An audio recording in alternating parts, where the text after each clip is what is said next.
పర్యాయపదం అభివృద్ధి అయిపోయింది. ఎవడన్నా అభివృద్ధి చేస్తున్నాము మీకు అని చెప్తున్నాడంటే అది దోపిడీ. ఇంతకుముందు కూల్చేటోడు ఉన్నాడు, మనకు తెలంగాణ వచ్చిన తర్వాత కూల్చేటోడు ఉన్నాడు, ఇప్పుడు కాల్చేటోడు వచ్చాడు. ఏ ప్రభుత్వమైనా అంతే, మోసం చేయడానికి ప్రజల్ని దోచుకోవడానికి సిద్ధమైంది. కావున ఎవరిని నమ్మాల్సిన అవసరం లేదు. ఇంతకుముందు కొంతమంది మిత్రులు చెప్పినారు, కొంతమంది కవులు అక్కడ చేరినారు, కళాకారులు అక్కడ చేరినారు. కళాకారులు ఎట్లయితారు? ప్రజల వైపు నిలబడి ప్రజల వైపు మాట్లాడినప్పుడే కవులు అవుతారు, కళాకారులు అవుతారు. అప్పటి వరకు వాళ్ళు నిరూపించుకునే ప్రయత్నం చేస్తారని మనం నమ్మాలంటే. రెండో విషయం ఏంటి అంటే, ఇప్పుడు మనం తెలంగాణకు సంబంధించిన ప్రభుత్వంలో ఉన్నాము, లేకపోతే తెలంగాణ ప్రభుత్వం మనల్ని పాలిస్తుంది అని మనం అనుకోవడం ఒక పొరపాటు, ఒక అపోహ. నిజానికి చంద్రబాబు పాలిస్తున్నాడు. రేవంత్ రెడ్డికి తెలంగాణ ప్రజలు ఒక నమ్మకంతో నాయకునిగా మిగిలే అవకాశం ఇచ్చినారు.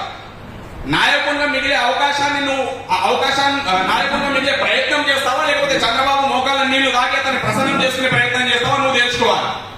ఈ రోజు నువ్వు తెలంగాణకు ముఖ్యమంత్రిగా ఉండి నీకు సమయం దొరికినప్పుడల్లా, సందర్భం వచ్చినప్పుడల్లా, సందు దొరికినప్పుడల్లా తెలంగాణ చంద్రబాబును పొగుడుతున్నావు. తెలంగాణ ఉద్యమకారుల్ని, తెలంగాణ పేదల్ని, తెలంగాణ దళితుల్ని, ఎంతో మందిని కొట్టలు పెట్టుకున్నాడు చంద్రబాబు. ఈ రోజు హెచ్యుకు సంబంధించిన సమస్య వచ్చింది అంటే, విద్యార్థులు అక్కడ కొట్లాడుతున్నారంటే మళ్ళీ మనం ఒక సమస్య నెత్తి మీద వేసుకున్నామంటే దానికి కారణం ఎవరు? మూలపరుచుడు చంద్రబాబు కాదా? ఈ రోజు రాజశేఖర రెడ్డి కూడా వాపసు తీసుకున్న భూములంటే ఆయన సొంత వ్యవహారం కావచ్చు, ఆయన మెచ్చుకోవాల్సిన అవసరం లేదు. చంద్రబాబు ఈ రోజు ఈ పొట్టి రేవంత్ రెడ్డి కొట్టోడు గట్టోడు అంటారు, ఈ రేవంత్ రెడ్డిని ఆదేశిస్తున్నాడు కాబట్టి ఆ చంద్రబాబు ఆదేశాలు అమలు చేయడానికి ఇంకా భూములకు సంబంధించిన వ్యవహారం నడుస్తుంది. అయితే ఈ విషయంలో ఒక మాట చెప్తాను.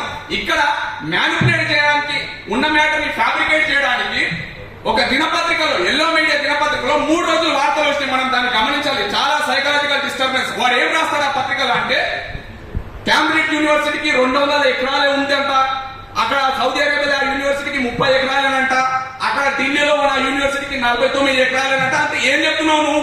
ఇంత అవసరమా భూమి ఇక్కడ యూనివర్సిటీ? అంటే ఎవరిని నువ్వు అంటే ఉద్యమాలు చేస్తున్నావు, కామ్ వెళ్ళిపోవాలి. ఎంత సైకిల్ అంటే ఇక్కడ మధ్యలో ఎల్లో మీడియా ఉంటుంది, అక్కడ చంద్రబాబు ఉంటాడు, ఇక్కడ రేవంత్ రెడ్డి ఉంటాడు. నిజంగా రాహుల్ గాంధీకి సొయ్యి ఉంటే, కాంగ్రెస్ వాళ్ళకి సొయ్యి ఉంటే వాడిని గద్ద దింపాలి. లేకపోతే తెలంగాణ ఆత్మగౌరవాన్ని తీసుకెళ్లి చంద్రబాబు దగ్గర తాకట్టు పెడుతున్నావు. సిగ్గుసరం అంటే చంద్రబాబుని ఇక్కడ రప్పిను నీ గురువు అంటున్నావు కాబట్టి ముక్కు నెల కాయపి, అప్పుడు నేను నమ్ముతాం మేము. అయితే కోకాపేటకు సంబంధించిన 2 కాలేజీలకు సంబంధించి 2 విషయాలు బయటకు వస్తున్నాయి. అక్కడ 2 పాత కాలేజీలు ఉన్నాయి, పెద్ద కాలేజీలు ఉన్నాయి, అవి సొసైటీ కింద ఉన్నాయి. వాటికి సంబంధించిన భూములు కూడా అమ్ముకోవడానికి ఆ కాలేజీకి సంబంధించిన సొసైటీలో భాగమైన కొంతమంది ప్రైవేట్ వ్యక్తులు ప్రయత్నిస్తున్నారు. దీన్ని కూడా మనం గమనించాలి. విద్యా వ్యవస్థ పేరుతో వ్యాపారం చేసుకునే ప్రయత్నం చేస్తుంది ప్రభుత్వం. దానిపైన స్పందించాలి. ఎందుకంటే ప్రభుత్వం ఏం చేస్తుంది అంటే, ఎక్కడ పడితే అక్కడ భూములు అమ్మే ప్రయత్నం చేస్తుంది. భూములు అమ్మడం అంటే ప్రజలకు సంబంధించిన భూములు ప్రైవేట్ వ్యక్తులకు తాకట్టు పెట్టడము. ప్రైవేట్ వ్యక్తులకు తాకట్టు పెడుతున్నావు అంటే రాష్ట్రం మొత్తాన్ని నువ్వు అమ్మేస్తున్నావు అంటే లెక్క గుర్తుపెట్టావు. ప్రభుత్వం చేతిలో ఏం లేనప్పుడు, ప్రభుత్వం చేతిలో భూమి లేనప్పుడు, ప్రజల చేతిలో లేదన్నట్టే కదా ప్రైవేట్ వ్యక్తుల చేతిలో వెళ్ళిపోయినప్పుడు. దీన్ని మనం గమనించాలి.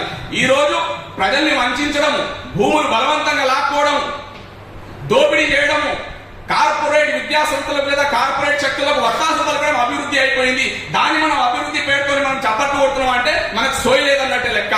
ఇంకోటి గుర్తుంచుకోవాలి మిత్రులారా, తెలంగాణ ఉద్యమం అన్నది నీళ్లు, నిధులు, నియామకాలకు జరిగింది అని కూడా పొరపాటు. ముఖ్యంగా తెలంగాణ ఉద్యమము ప్రైమరీ సోర్స్ దేనికోసం జరిగిందంటే ఆత్మగౌరవ ఉద్యమంగా జరిగింది. ఆంధ్ర పెట్టుబడిదారులకు వ్యతిరేకంగా, వాళ్ళ గుత్తాధిపత్యానికి వ్యతిరేకంగా జరిగింది అనేది మనం గుర్తుపెట్టుకోవాలి.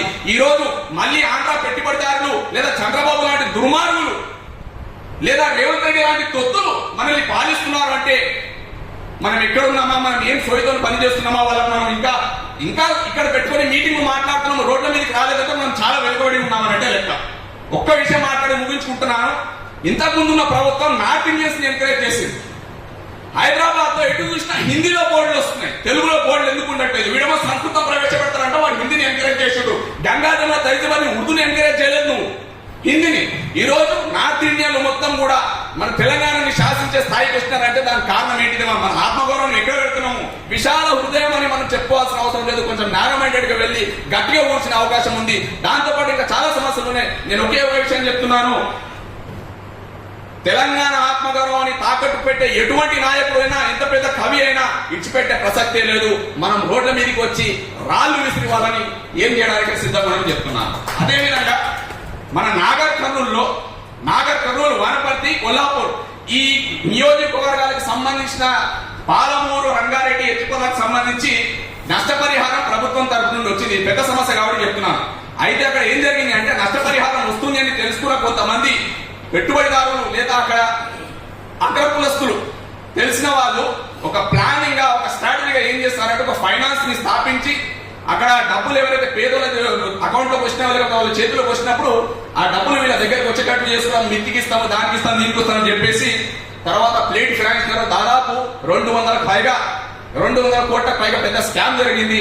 ఈ 4-5 సంవత్సరాలలో దాదాపు దానికి సంబంధించి ఆ ఫిగర్ చేసుకుంటే దాదాపు 95 మంది, 150 మంది, 95 చెప్తున్నారు, 105 వరకు చెప్తున్నారు, అంతమంది చచ్చిపోవడం జరిగింది. రేపు దానికి సంబంధించిన ప్రెస్ మీట్ ఉంది, అది కూడా మీరు విజయవంతం చేయాలని కోరుతున్నాం.